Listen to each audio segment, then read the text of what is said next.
Welcome back to Nothing But Nets. Um, we're going to get into the rumor three-way trade that Bleacher Report reported on the Brooklyn Nets. It's a trade with the Utah Jazz and the New Orleans Pelicans. Before we do that, guys, please smash the like button. Please subscribe. We are starting a daily Nets podcast. Oh, oh. Please support a daily Nets podcast, guys. Subscribe, like below. Let's get into this. I want to share this with you guys. Bleacher Report reported this interesting trade. I want to get into it for the Nets. So, in essence, the Utah Jazz would receive Ingram BI from the Pelicans, Day'Ron Sharpe from the Nets. The Pelicans would receive cash consideration as well as Walker Kessler and Cam Johnson. And the Nets would get John Collins, Bryce Sensenbaugh, and a 2025 first-round pick from either the Cleveland Cavaliers or the Minnesota Timberwolves. So another high 2025 pick.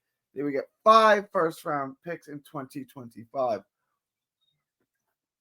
Honestly, I'd rather get something in 2026. We got enough high picks in 2025, but another swing never hurts. So in essence, the Nets would be giving up Day'Ron Sharpe and Cam Johnson. And in return, they'd be getting John Collins, Bryce Sensenbaugh, and a late 2025 first, most likely. I think this is a win for the Nets. I don't know if they'll make this trade. I don't know if this is the absolute best value, but I like what they're getting. John Collins has 1 year, $25 million left, and then he has another year for a player option for the same $25 million. So his contract, I would assume he would opt into that unless he has a monster season. His contract and Cam Johnson's contract basically offset. So the Nets wouldn't be saving any money, but they'd be getting a better player. And John Collins is a better player than Cam Johnson. Period. So think of Collins being swapped for Cam Johnson. That's a win. And then you're trading Day'Ron Sharpe, who we all like. And Day'Ron Sharpe is a premier offensive rebounder. He's a premier glass cleaner. That's what he is. He's a terrific rebounder. Statistically, he's one of the best rebounders in the league, and he's been so since day one. He's a good player. I don't think the Nets love him. I don't think he's going to get a ton of minutes. I think he's going to play 10 minutes a game, 65 games this year. I just think that's what he's going to play. Sensenbaugh, and think of it this way. If I said Day'Ron Sharpe for Sensenbaugh and a 1, you probably make that trade. And that's in essence what they're getting, right? Because you're swapping Collins for Cam Johnson, which is a win, and then you're trading Sharpe for Sensenbaugh and a 1, which I also think is a win. All right, so let's start with John Collins.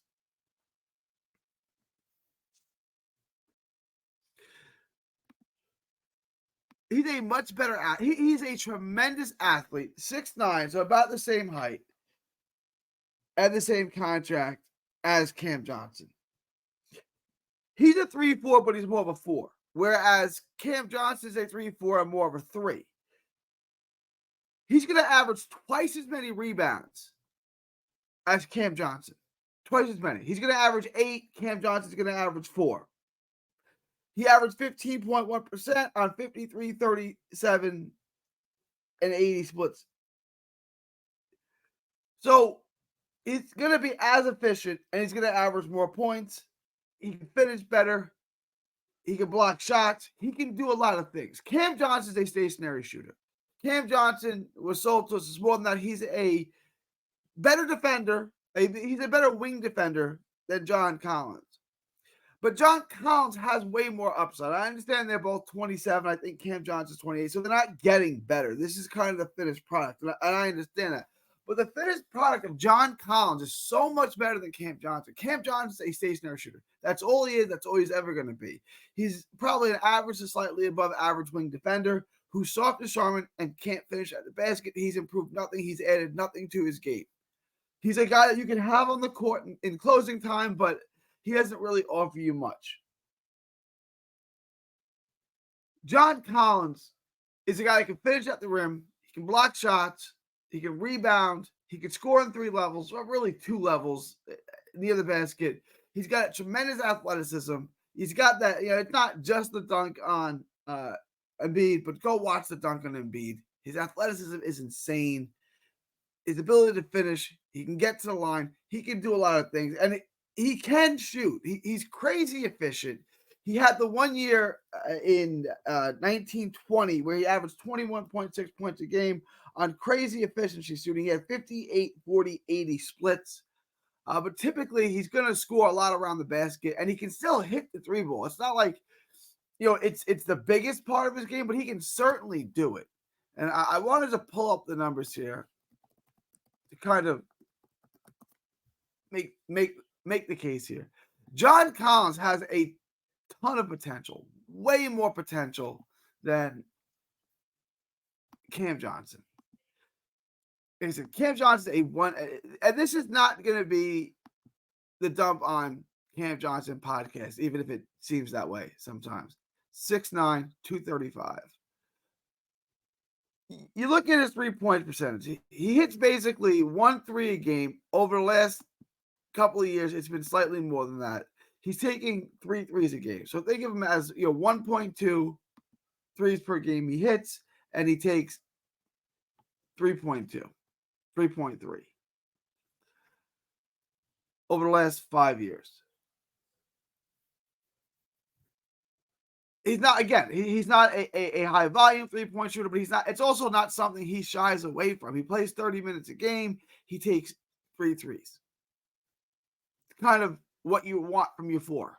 And he can hit them. Like I said, if you take, he's got the one terrible year in 22-23 with Atlanta where he was awful. But even when he was awful, efficiently, he still scored what Cam Johnson does. He's a tremendously efficient scorer. I wanted to take a look at his last 5 years.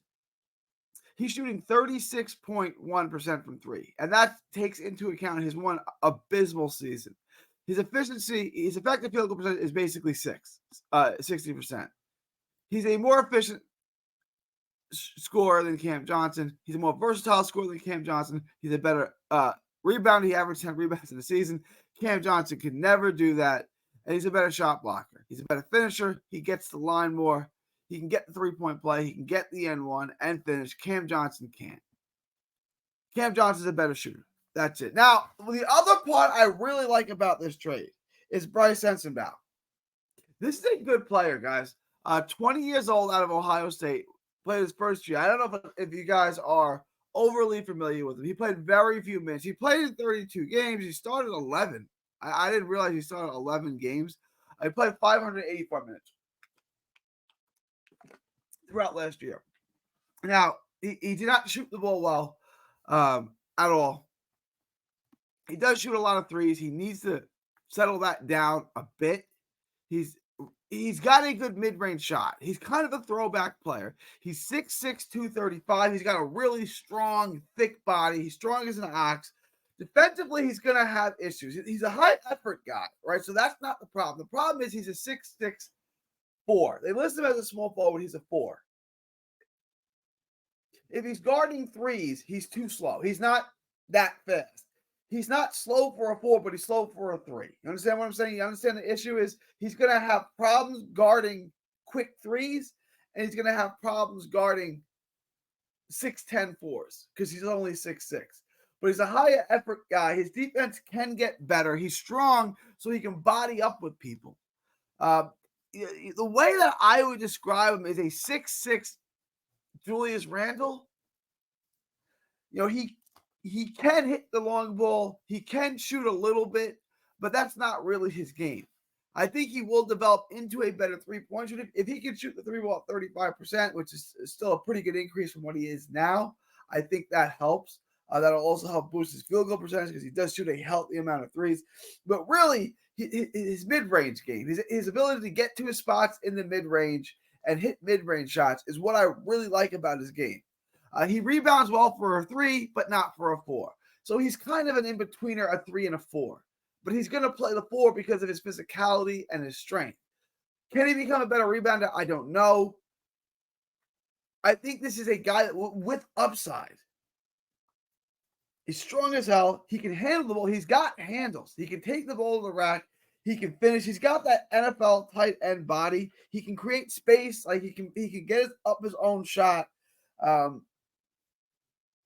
He's got great instincts for the ball. Loose balls, stealing the ball. Again, he's not a great lockdown defender, but he can make plays defensively with his strength and with his kind of knack for the ball. He's got a nice, like I said, he's got a nice mid-range package, great pull-up, got a lot of pump fakes.